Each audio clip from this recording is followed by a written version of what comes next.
बकरी को ज़बह किया था बाप ने। हजरत जाबिर ने, उनके दो बच्चे थे, दोनों बच्चों ने देखा और बड़े बच्चे ने छोटे बच्चे को बुलाया, आ मैं तुझे दिखाता हूँ अब्बा बकरी को ज़बह कैसे कर। छुरी लिया और छोटे बेटे को ज़बह कर दिया, गला काट दिया। और जैसे ही खून निकलने लगा, माँ ने देखा, घबराई, बच्चे को पकड़ने के लिए कि चाकू उसके हाथ में थी, वो दौड़ता हुआ छत पर चढ़ा और पांव फिसला, छत से गिरा, नीचे गिरते ही सर पर चोट आई, वहीं फौत हो गए। एक साथ दो बच्चों का इंतकाल किस वक्त, जिस वक्त हुजूर की दावत घर में हो रही।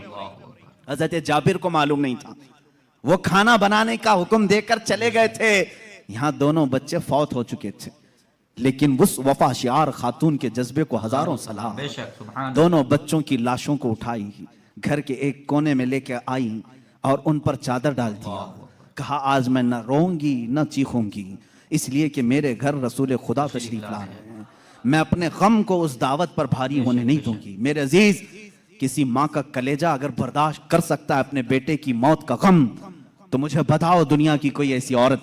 ये वो औरतें थी जिनके मुतालिक कुरान ने कहा रज़ी अल्लाहु अन्हुम व रदू अन, अल्लाह इनसे राजी हो गया और ये अल्लाह से राजी हैं। ये खातून चादर उड़ा करके दोनों बच्चों की लाश पर रखी हुई हैं। मेरे आका सल्लल्लाहु अलैहि वसल्लम जिस वक्त घर में आए, खाने के लिए दस्तरखान पर जब बैठे, आपने लुक़मे उठाए, उसके बाद हज़रत जाबिर से कहा, जाबिर तुम्हारे बच्चे नहीं दिखते, कहाँ हैं? वो बीमार थे। बीवी से आकर के कहा, खातून कहाँ हैं बच्चे?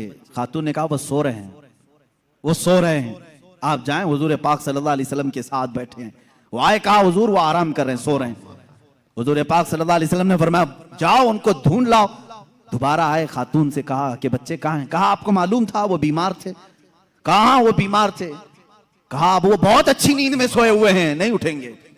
खातून ये कह रही हैं, अपने शोहर को तक जाहिर नहीं किया।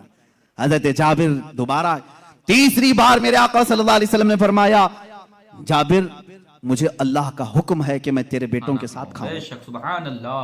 हुजूर पाक सल्लल्लाहु अलैहि वसल्लम दस्तरखान से उठ गए, खाना रखा हुआ था, अंदर खुद चल करके आए, खुद पूछा कि कहाँ सो रहे हैं, मुझे भी दिखा दो। हजरत जाबिर की खातून जो थी, बीवी थी, वो उस कमरे में ले गई, लाशों पर से चादर उठाया। हजरत जाबिर कहते हैं मैं देख करके दहल गया, बच्चों की लाशें हैं। अल्लाह के नबी सल्लल्लाहु अलैहि वसल्लम करीब गए, दोनों बच्चों के हाथों को पकड़ा और कहा बहुत देर से हम तुम्हारे इंतजार में, उठो दस्तरखान बिछा है। दोनों बच्चे अपने कपड़े झाड़ते हुए खड़े हो गए। मूसा ईसा अलैहिस्सलाम के मुर्दों को जिंदा करने का मौजज़ा तुमने सुना होगा। नबी रहमत सल्लल्लाहु तआला अलैहि वसल्लम अपने गुलामों के घर में जो फौज शुदा शहजादे थे उन्हें जिंदा भी किया और अपने दस्तरखान पर बिठाया भी।